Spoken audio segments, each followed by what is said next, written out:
श्री कृष्णा, राधे राधे। मैं खुशबू आपके अपने चैनल केस धार्मिक बातें में स्वागत करती हूँ। तो आज की वीडियो में हम परिवर्तनीय एकादशी व्रत की कथा सुनेंगे। परिवर्तनीय एकादशी को पद्मा एकादशी, जयंती एकादशी, जल झूलनी एकादशी एवं वामन एकादशी के भी नाम से जाना जाता है। परिवर्तनीय एकादशी की कथा इस प्रकार है।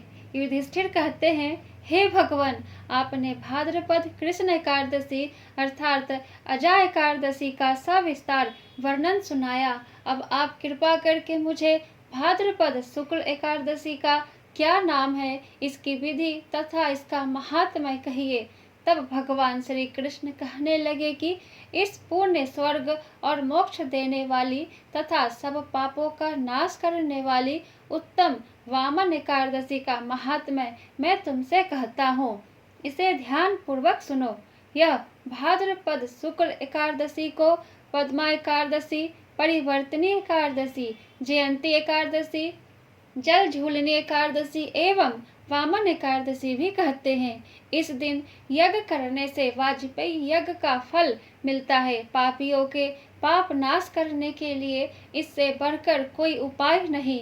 जो मनुष्य परिवर्तनीय एकादशी के दिन मेरे वामन रूप की पूजा करता है, उससे तीनों लोक पूज्य होते हैं। अतः मोक्ष की इच्छा करने वाले मनुष्य को इस व्रत को अवश्य करना चाहिए। जो कमल नयन भगवान का कमल से पूजन करते हैं, वे अवश्य भगवान के समीप जाते हैं। जिसे भाद्रपद शुक्ल एकादशी को व्रत और पूजन किया, उसने ब्रह्मा विष्णु सहित तीनों लोकों का पूजन किया। अतः हरिवासर अर्थात एकादशी का व्रत अवश्य करना चाहिए। इस दिन भगवान करवट लेते हैं, इसलिए इसको परिवर्तनी एकादशी भी कहा जाता है। भगवान के वचन सुनकर युधिष्ठिर बोले कि भगवान, मुझे अति संदेह हो रहा है कि आप किस प्रकार सोते और करवट लेते हैं तथा किस तरह राजा बलि को बांधा और वामन रूप रखकर क्या क्या लीलाएं की। चातुर्मास के व्रत की क्या विधि है तथा आपके शयन करने पर मनुष्य का क्या कर्तव्य है, सो आप मुझसे विस्तार से बताइए। श्री कृष्ण कहने लगे कि हे राजन, अब आप सब पापों को नष्ट करने वाली कथा का श्रवण करें।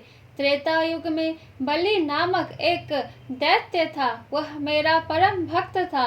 विविध प्रकार के वेद सूतों से मेरा पूजन किया करता था और नित्य ही ब्राह्मणों को पूजन तथा यज्ञ के आयोजन करता था। लेकिन इंद्र से द्वेष के कारण उसने इंद्रलोक तथा सभी देवताओं को जीत लिया। इस कारण सभी देवता एकत्र होकर सोच विचार कर भगवान के पास गए।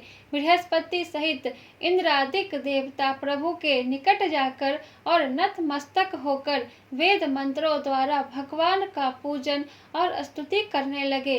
अतः मैंने वामन रूप धारण करके 5वां अवतार लिया और फिर अत्यंत तेजस्वी रूप से राजा बलि को जीत लिया। इतनी वार्ता सुनकर राजा युधिष्ठिर बोले कि हे जनार्दन, आपने वामन रूप धारण करके उस महाबली दैत्य को किस प्रकार जीता। श्री कृष्ण कहने लगे, मैंने वामन रूपधारी ब्रह्मचारी बलि से 3 पग भूमि की याचना करते हुए कहा, ये मुझको 3 लोक के समान है और ये हे राजन, यह तुमको अवश्य ही देनी होगी। राजा बलि ने इसे तुच्छ याचना समझकर 3 पग भूमि का संकल्प मुझको दे दिया और मैंने अपने त्रिविक्रम रूप को बढ़ाकर यहाँ तक कि भूलोक में पद, भूलोक में जंघा, स्वर्गलोक में कमर, महलोक में पेट, जनलोक में हृदय, यमलोक में कंठ की स्थापना कर सत्यलोक में मुख, उसके ऊपर मस्तक स्थापित किया।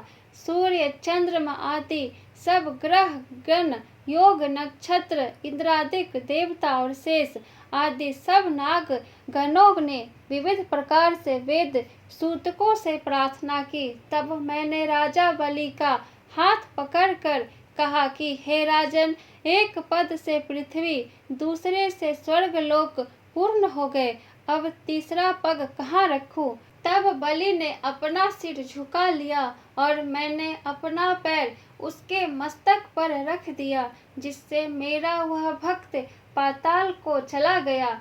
फिर उसकी विनती और नम्रता को देखकर मैंने कहा कि हे बलि, मैं सदैव तुम्हारे निकट ही रहूंगा। विरोचन पुत्र बलि से कहने पर भाद्रपद शुक्ल एकादशी के दिन बलि के आश्रम पर मेरी मूर्ति स्थापित हुई। इसी प्रकार दूसरी क्षीर सागर में शेष नाग के पष्ट पर हुई। हे राजन, इस एकादशी को भगवान शयन करते हुए करवट लेते हैं, इसलिए तीनों लोकों में स्वामी भगवान विष्णु का उस दिन पूजन करना चाहिए। इस दिन तांबा, चांदी, चावल और दही का दान करना उचित है। रात्रि को जागरण अवश्य करना चाहिए। जो विधि पूर्वक इस एकादशी का व्रत करते हैं वे सब पापों से मुक्त होकर स्वर्ग में जाकर चंद्रमा के समान प्रकाशित होते हैं और यश पाते हैं। जो पाप नाशक इस कथा को पढ़ते या सुनते हैं उनका 1000 अश्वमेघ यज्ञ का फल प्राप्त होता है। इति परिवर्तनी एकादशी व्रत कथा संपूर्ण। जय श्री हरि। ऐसे ही वीडियो देखते रहने के लिए चैनल को सब्सक्राइब करके बेल आइकन को ऑन कर ले, जिससे मेरी अगली आने वाले वीडियो की नोटिफिकेशन सबसे पहले आपको मिले। तो फिर मिलती हूँ आपसे नेक्स्ट वीडियो में। राधे राधे।